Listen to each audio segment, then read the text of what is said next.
The evening of April 8th, 1954, found Sheriff Everson working late in his office in the Boulder County Courthouse. Everson's department was tiny. There were only 6 or 7 employees of the sheriff's office, including him and a secretary. There were no detectives, but there was also limited major crime in their sleepy and scenic location of Boulder, Colorado.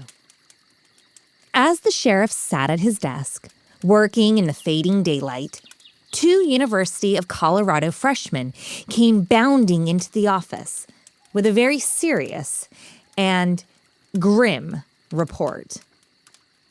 Wayne Swanson and James Andes were roommates celebrating the end of midterms by heading out to the idyllic Boulder Creek for a hike and an adventure.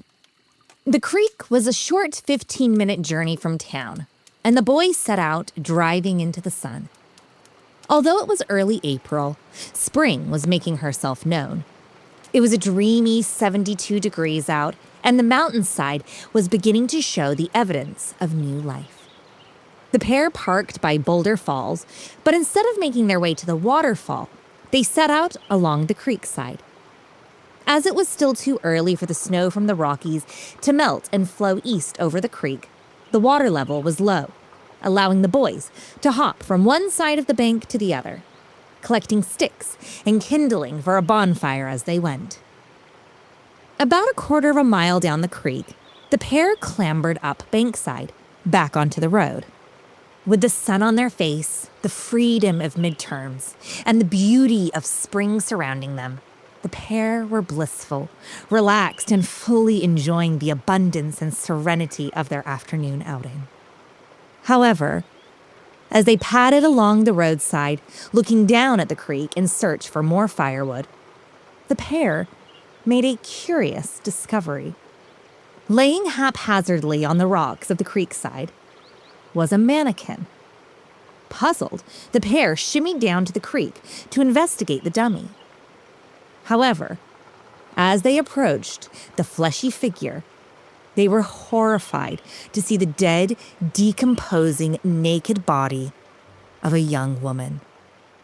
Sickened by the sight, the pair bolted back to their car and raced to town, straight to the sheriff's department. Initially, Sheriff Everson was leery of the claims. Was this a cruel end-of-term prank? However, convinced by the boys' insistence, the sheriff and the coroner headed to the creek with the boys in tow. What they discovered was a tragic and ghastly scene. There, on the creekside, laid the remains of a young woman. The men placed her on a stretcher and drove her directly to the morgue. There it was discovered that this young woman was 5'3", 100 to 110 pounds, with light, sandy hair.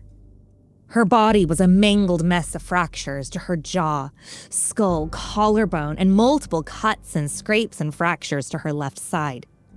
She had perfect teeth, so dental records would not be useful, and there were no identifying clothes, jewelry, or markings on her body. Other than an appendectomy scar, perfectly manicured nails, and 3 bobby pins in her hair, she was totally anonymous. It was clear from the rate of decomposition and the animal activity that the woman had been laying creekside for approximately a week. With the ever-changing weather of spring, the body had frozen over the cold nights and then repeatedly thawed in the bright mountain daylight. Animals had ravaged her face, neck, hands, and feet. Her neck was so degraded, it was a marvel as to how it was even still attached. Tucked away on the side of the embankment out of the eye line of cars, the woman lay, alone and exposed. Now, she was in the care of the authorities. But it would be over 50 years before anyone discovered who this young woman was. And the search for her identity wasn't led by the police, but rather a mother desperately seeking justice for someone's daughter.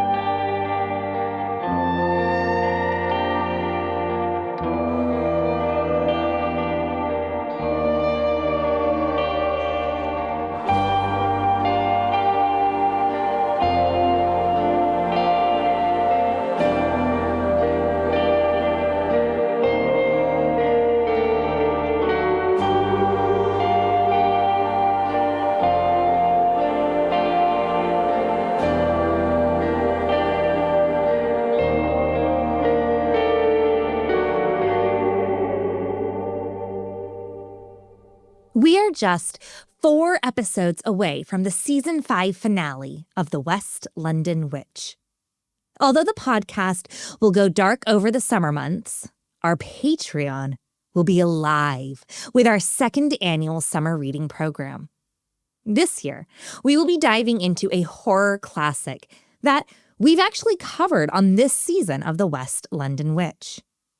If you're dying to know what this mysterious text may be, head on over to Patreon, where all is revealed. And while you're over there, why not check out last year's summer reading program? Or listen to one of our Coven Conversations, our exclusive bonus interviews, and read all about the behind-the-scenes gossip and info in our episode discussion threads. It's a wicked good time, affordable, and truly goes a long way to support this show.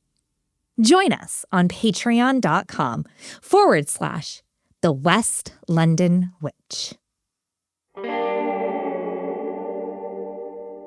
Hello and welcome to episode 92 of The West London Witch, a podcast where we share stories about those moments where we find ourselves very much not alone.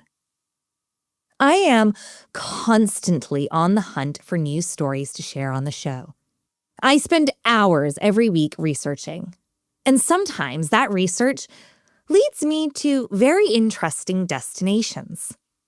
One evening, I was sat in my office here at Cobweb Cottage, sifting through stories about the mysterious and the macabre, and I landed on an article about the Boulder Jane Doe, a woman who was discovered dead in 1954 and was not identified until 2009.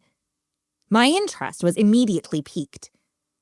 However, after hours of reading, watching a documentary, purchasing the book, I knew I had to reach out to the woman responsible for naming this historic Jane Doe.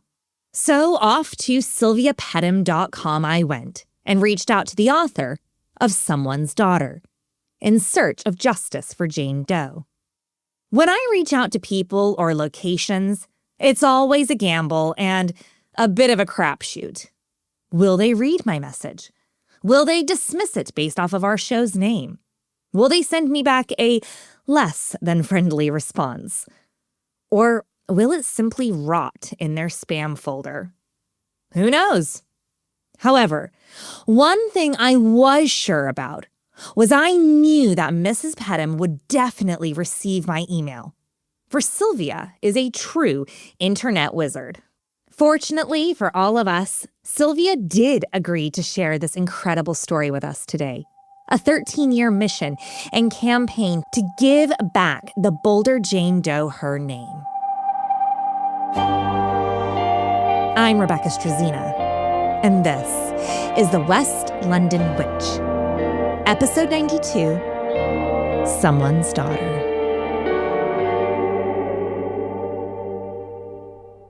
Well, in 1996, I was part of a group of kind of history enthusiasts in Boulder, and they held what they called the Meet the Spirits, and it was a self-guided tour to our local cemetery, Columbia Cemetery in Boulder. And for one day, the public was invited, and there were about 30 of us who portrayed different people in the cemetery. This promenade-like theater event took visitors around the cemetery and let them meet the souls who reside there. It was a way to introduce and showcase the lives and the legacy of some of Boulder's most interesting, influential, and remarkable citizens. Silvia was cast as Mary Rippon, a Victorian woman who was the first woman professor ever at the University of Colorado. It was during a rehearsal for that Meet the Spirits event that I learned the story of a, quote, Jane Doe, and it was being portrayed by a teenage girl. She didn't have much information. Nobody had much information, but we knew from a few newspaper articles that she had been murdered and was found about 9 miles west of Boulder, up into the mountains in kind of a remote area on the edge of a creek. While standing at Mary Rippon's grave, Silvia overheard the young woman portraying Jane Doe recite, "Please give me back my name. No one knows who I am or how I came to die. Battered, beaten, and naked on the rocky edge of Boulder Creek. I was found in April 1954 by two college students out on a hike. My murderer, whoever he was brutal and vicious. But the compassionate people of Boulder gave me a Christian funeral with graveside services right here where you are standing." A photo of the burial even made Denver's Rocky Mountain News. The newspaper headline read, "Will this grave mark an unsolved mystery?" A local monument maker carved Jane Doe into my gravestone. The police think I was about 20 years old. I was too young to die. Can someone tell me who I am and return my remains to my family? I was intrigued, and I was writing a history column for the local paper at the time, and I still do. I've been writing that history column for like 28 years or something. But I thought, well, this will make a good article. I'll research this a little bit and maybe make a story out of it. And it was it kind of sat in the back of my mind for a few years. This was pretty early in all the new DNA research and everything that's going on. And in 1996, people weren't really familiar with how to go about solving unidentified victims like we do today. But then I saw something on television about someone in another part of the country who did identify a Jane Doe by having her remains exhumed and having DNA research done. In 1996, there was no commercial offering of genetic genealogy testing available for the general public. It was being used in very high-profile criminal and historical cases, but you actually had to have the DNA on hand in order to compare it to another member of the public. Today, we can work backwards. Scientists can tell you who you are by comparing your DNA to databases full of other DNA profiles, which have been submitted to ancestry websites or testing services, as well as government databases. Then a family tree can be created, as opposed to needing to do direct test-by-test comparisons. Back then, we needed the DNA just to have on hand as a comparison and then hope that a family would come forward. So all this kind of sat in my mind, and people said, well, maybe you ought to try to figure out some way to get her exhumed. And I went to my local sheriff and I said, and I didn't know a thing about homicide investigation. I was completely naive. And I just said, why don't you just dig her up and I'll help you figure out who she is. Frankly, I can only imagine the look on the investigators' faces when Silvia came into the station with her research and ideas, particularly as the police had no idea who Jane Doe even was. Her case file had been lost. All of the sheriff's files pre-1970 had been destroyed, so Silvia's work and research were truly invaluable. There was some debate, and we had to have some meetings with detectives and the coroner and everybody. And one person at the table said, nobody's going to know who, there aren't going to be any relatives. I mean, this young woman died in 1954. I mean, who really cares? And I said, well, it would be the right thing to do to figure out who she is. That was my concern. The sheriff's office had a different concern. They wanted to find the killer.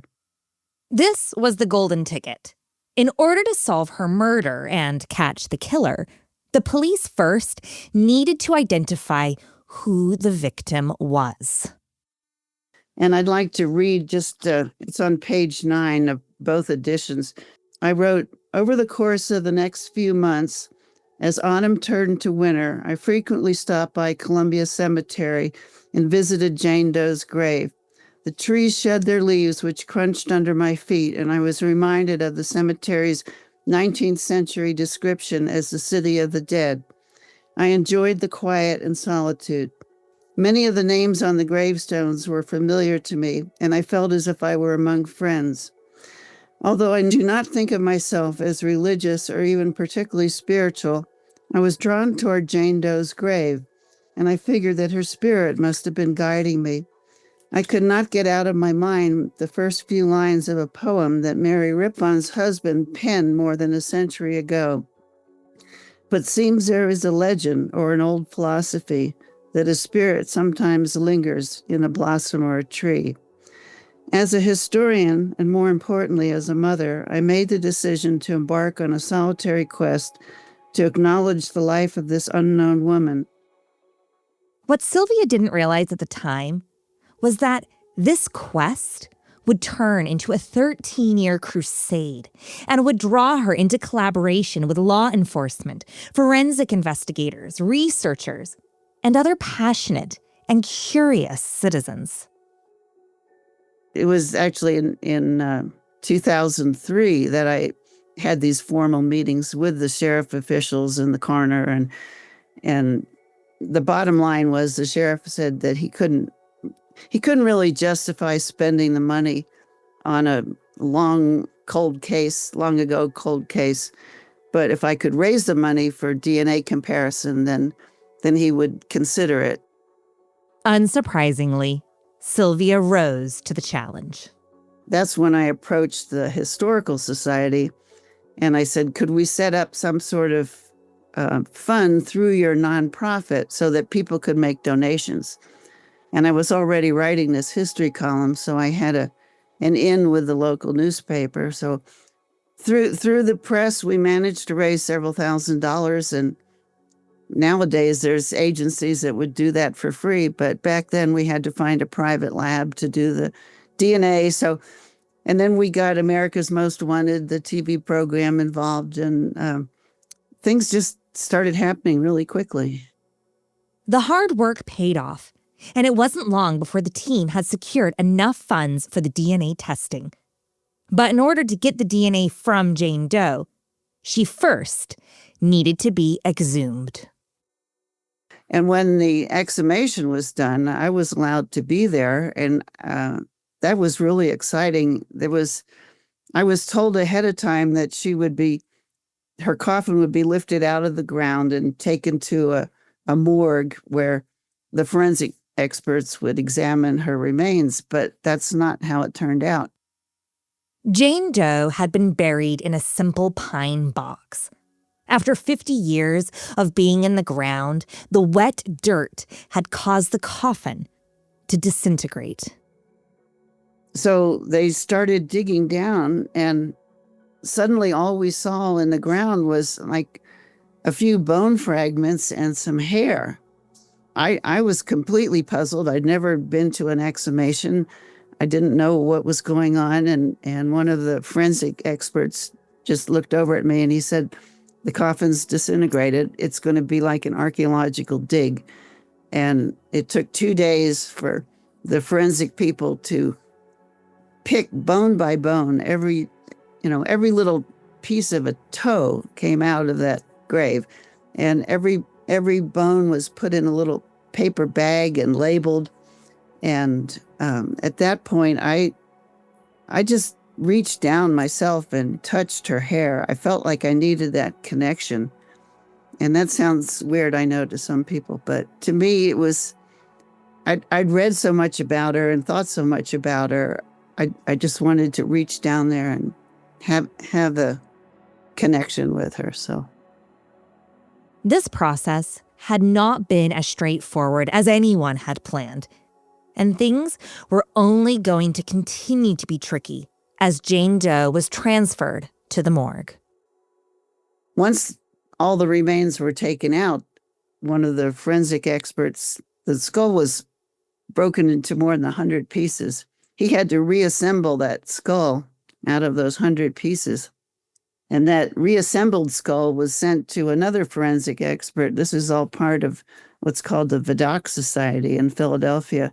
One of them had to make a mold from this reconstructed skull and then create what he called a bust or sculpture of the skull. And that was put out on America's Most Wanted. And we thought, oh, great. Everybody's going to watch the show and somebody will call in and say, oh, I remember who that is. But it didn't work that way. And I was personally rather disappointed with the sculpture because she looked so sad. Jane Doe's facial reconstruction was released to a national audience, and Silvia waited with bated breath, sure that someone would come and claim her. Some tips and comments did come in, but nothing truly probative. So, the search continued. The hunt was still afoot. I had started a website and I got other volunteers to help me search. I had kind of a core group of 5 people, and they were all over the country, and they were wonderful. We just communicated by email and occasionally on the phone, but we all did genealogical research. We all searched newspapers.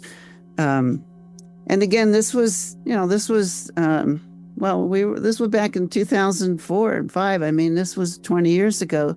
Things have changed, but we were all on the internet anyway at that time, and we were constantly in touch with each other and looking up, maybe it's her. And we made a big spreadsheet of 40 different names of possible young women who went missing, but nobody could find them. Manually, researchers painstakingly searched for women who went missing in 1954, were approximately 20 years old, were slender, 5'3", light hair, and Caucasian. It was a true practice of patience. But there were a few possible contenders.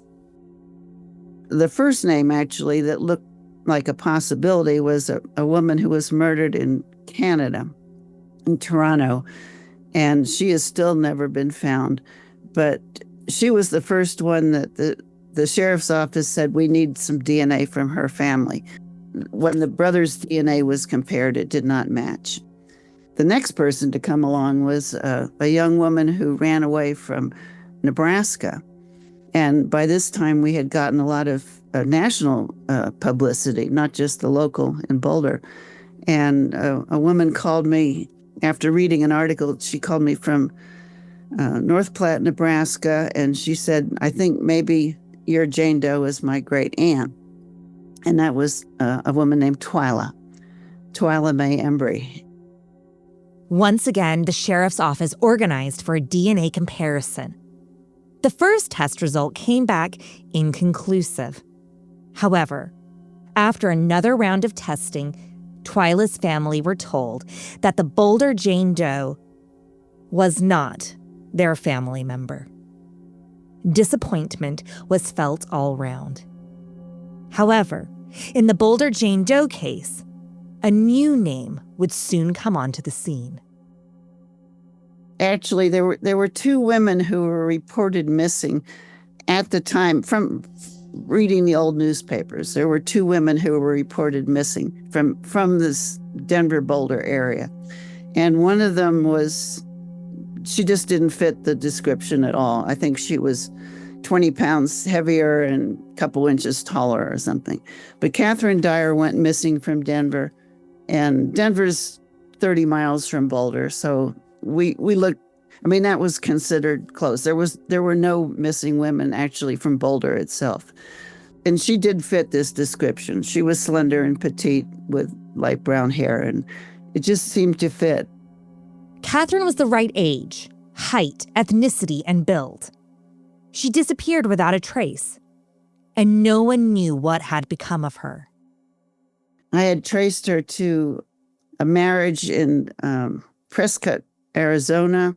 I went down there, actually. I got the marriage license and the marriage certificate. The husband, he was no longer alive.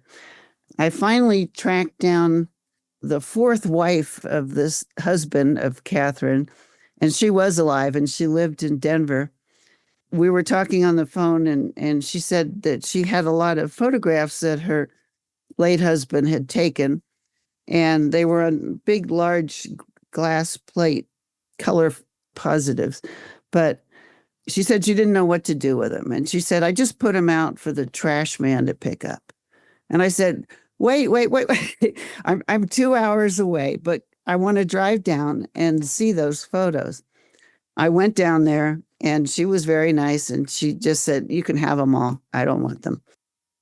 Silvia frantically collected the photos and drove them home, excited to look over the positives.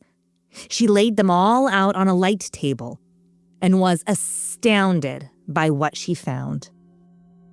There was one photograph and it said Catherine. And it was even spelled, she spelled it with a K, not with a C. And there was this slender, petite young woman standing on the edge of the Grand Canyon. I mean, I took everything down to the sheriff's office. That sent us off on another whole journey of maybe it's Catherine. And from the marriage license, I had the information she had given when she got married, name, birth date, birthplace.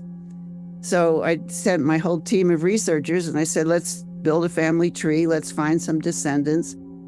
However, no matter how hard the team tried, they could not make the tree branch out from Catherine. She was a total dead end. She seemingly had no descendants and had spawned from nothingness. What we found out later is that she had given all false information on that marriage license. And her name was actually Emily, not Catherine. And she was born in a different place in a different year. She had falsified everything. Why? I don't know. Maybe she wanted to appear older to get a job in a bar or something. I mean, I don't know. But when the first edition of the book came out, I just said, we think it's Catherine, but we can't prove it because we don't have a family DNA to compare it to. And that's what we need. We need to compare it to family DNA. When the first edition of the book was published in 2009, this is where the story ended. But to Silvia's surprise, this was far from the end of this mystery. While that first edition of the book was at the printers, I got an email and it just said, I hope you're sitting down. There were 2 women in Australia and they said, we're caregivers for an elderly woman. And we were cleaning out her room to move her to a retirement home. And we found an old faded address book.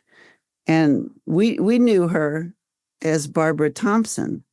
But her address book says Catherine Farron Dyer, which was the exact name of the woman we were searching for.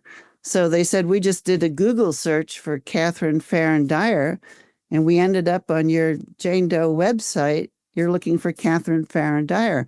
Well, she's alive, and she's in Australia. Fortunately, Silvia was sitting down as this revelation came as a massive surprise. Catherine was alive, in another continent, using yet another name. Just like Twyla, she was not the Boulder Jane Doe. Silvia's book was already outdated, and it was only fresh off the printing press.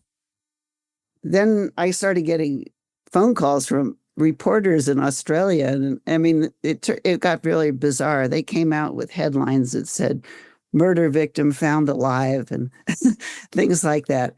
But it was because of her that we actually found who she really was. Oddly enough, the discovery of Catherine Dyer's life actually led to the discovery of Jane Doe's death.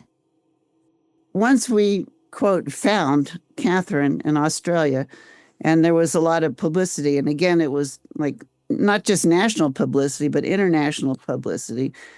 A young woman called me. Well, no, first she emailed me, and it was rather late at night, and I was just about to turn off my computer. And she said, I think my aunt is Jane Doe, the same thing that I had heard from Twyla's great niece.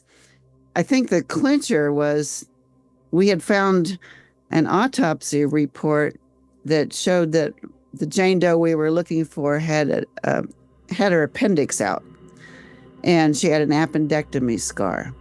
We got on the phone, and I said, "Can you describe her to me?" And she said, "Well, she was petite and light brown hair, and she had an appendectomy scar." And I went, "Oh my gosh," because the woman, we knew at this point that the Jane Doe we were looking for had an appendectomy scar. Silvia contacted the police immediately to begin the whole DNA testing process once more. The woman who contacted Silvia was the potential great niece of Jane Doe. The other great aunt would have been the sister to the Boulder Jane Doe, and blessedly was still alive at the time. She agreed to the testing, but was highly skeptical that this mysterious Jane Doe was in fact her sister. And she had thought that her sister had just sort of left home and didn't care about the family. And she had felt that way was thinking that way, for decades. The DNA was tested and the comparison was made. Boulder Jane Doe was the biological sister to one Deanie Howard. For the first time since 1954, Boulder Jane Doe had a name: Dorothy Gay Howard. On one hand, it was wonderful to give Boulder Jane Doe her name back. But on the other hand, her family would come to learn that their loved one didn't simply abandon them. She rather had fallen victim to a brutal and ruthless killer. It was very hard, I think, for the family, and hard for me to understand even how to contact the family. I mean, I was in contact with them and we talked on the phone, but I wanted to know more about this young woman. I wanted to know all about her childhood and why she might have run away from home and all that. And the family was in mourning. I mean, they had just lost a family member, and that was a real learning experience for me. I knew that I had to just give them time to grieve. But what exactly happened to Dorothy? How did she end up lying on the rocks at the edge of Boulder Creek? Why was she naked? And most importantly, who would have been so savage and heartless to end this young woman's life? Jane Doe was found at the bottom of a 29-foot embankment of what's called Boulder Creek, which is essentially a very small creek. And it looked like she had been thrown over this embankment. Initially, that's what everybody thought. And there were broken bones all down the left side of her body, like her left ribs and her arm and her leg, everything. So a lot of those injuries probably happened as she was thrown down there. Then there was a lot of speculation about how did she actually die? And it was during a time when we couldn't find any missing people to investigate, so we kind of turned our attention to who might have killed her. And there was this man named Harvey Glattman. And again, the sheriff's office was just so interested in who might have killed her because that's their job, to arrest criminals. Harvey Murray Glattman was a serial killer in the 1950s. You may know him as the Lonely Hearts Killer or the Glamour Girl Slayer. Born in New York City, Harvey's family moved to Denver, Colorado in 1938 when he was just 11 years old. Harvey had a childhood riddled with disturbing antisocial and sadomasochistic tendencies. And as he got older, his behavior turned even more worrisome as he began breaking into people's homes, stealing and threatening and following women. He was arrested and incarcerated in Colorado several times before relocating to Los Angeles in 1957, where his criminal activity escalated to murder and rape. He was known for abducting women, tying their wrists together, and driving them long distances. In California, he drove them like way out in the desert. And he had them model for detective magazines. He never had a photo published in any detective magazines. And it turned out that the forensic experts had determined from her remains that her wrists had been tied.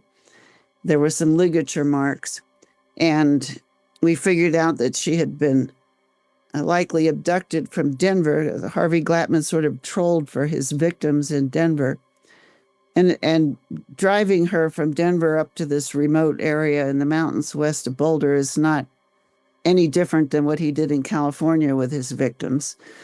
And we think that he had forced her or stripped her of her clothing, forced her to take her clothing off.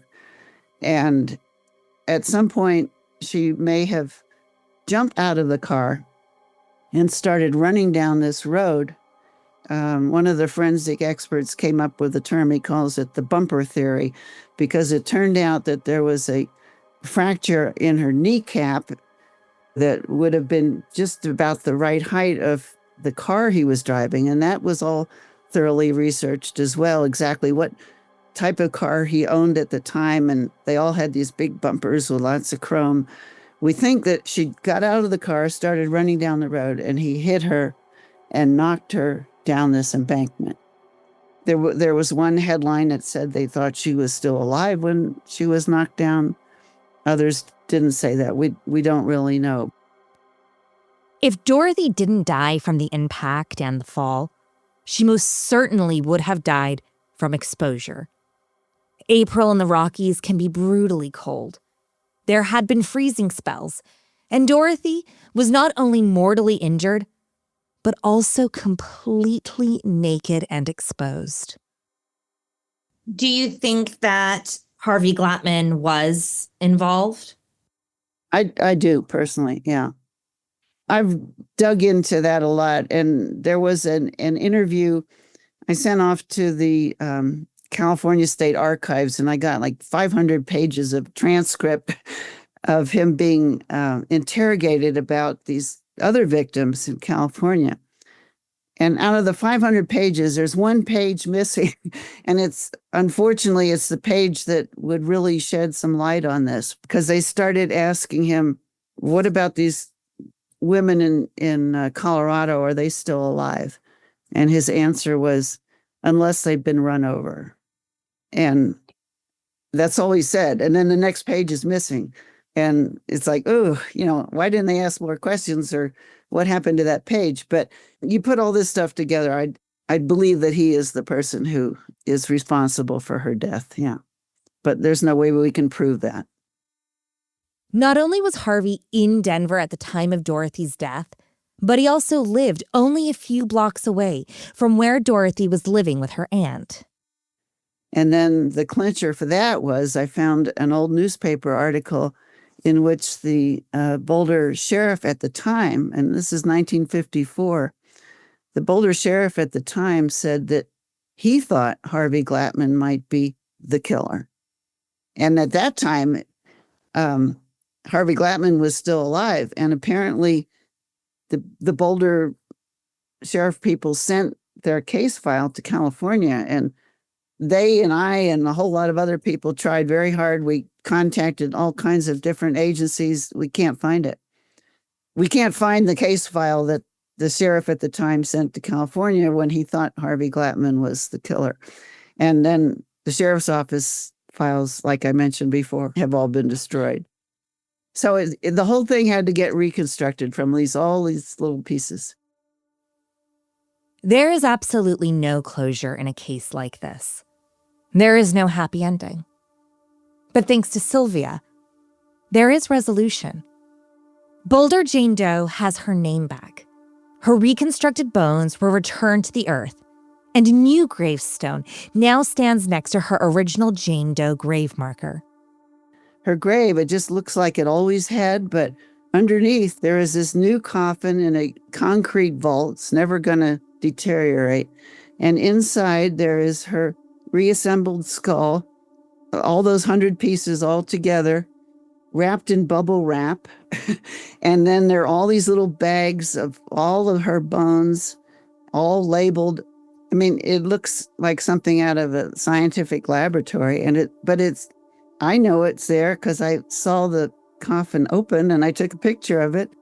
But it's underneath the ground, and the ground's all like it used to be. And it's just this beautiful cemetery and serene and quiet, just like it always has and look like it always did. But now there's actually two stones. There's the new stone that the family put, and they kept the old stone that said Jane Doe, age about 20, April 1954. So that those two stones are attached and right there on her grave. And I mean, every time I go by there, I stop and say hi. I am in total awe of Silvia's work on this case. Her burning desire to give Dorothy her name back led to an amazing collaboration between law enforcement and civilians, all aspiring to seek justice for someone's daughter. So it's kind of interesting because that script that young woman read out at the Meet the Spirits event, it was almost inadvertently your kind of call to action, and you fulfilled the brief. She asked, I want you to find out who I am, give me a name, how did I die? And you did it. For me, it was like a life-changing experience to go through all this. I mean, it took from 1996 to 2009. So it was a long journey, but it was very satisfying. And I think it was probably the most satisfying research I've done in my whole life. There is not enough praise and recommendations that I can give for Silvia's book, Someone's Daughter, In Search of Justice for Jane Doe. It's a beautiful story, full of endless twists and turns that we just couldn't get into in today's episode. Head on over to Silvia's website, silviapettem.com, to purchase your copy today. And don't forget, you need the updated edition, as the first edition is really only half the story. If you found Silvia's work on the Jane Doe case incredible, you might be surprised to know that Dorothy Gay Howard may have been the first person who Silvia's research helped name, but it wasn't her last. On Silvia's website, you can find links to all of her books, and I highly recommend In Search of the Blonde Tigress. It's a personal favorite of mine. Thank you to Silvia for sharing this amazing story with us. I truly believe that Dorothy's spirit was by your side, guiding you to share her story.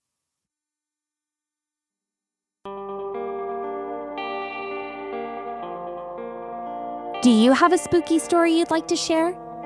I'd love to hear it. Drop me an email at thewestlondonwitch@gmail.com or find us on Instagram and Facebook at The West London Witch. If you enjoyed today's episode, don't forget to subscribe, rate, and review. And come and follow us for additional content on Instagram and Facebook. Until next time, merry meet, merry part, and merry meet again.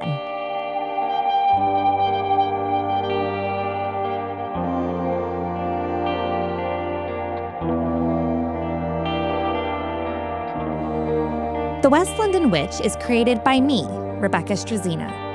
Our sound designer and production magician is the incredible Danny Cross. Our theme music was bespokely written and performed by the wickedly talented Kyle Hall. Our cover art is the beautiful collaboration between Lizzie Wilson and Jake Bowser. Special thanks to Miss Sinead Bowers, our quality control and biggest cheerleader. And thank you to you, all of our listeners all over the world. These are your stories. Thank you for sharing them with us.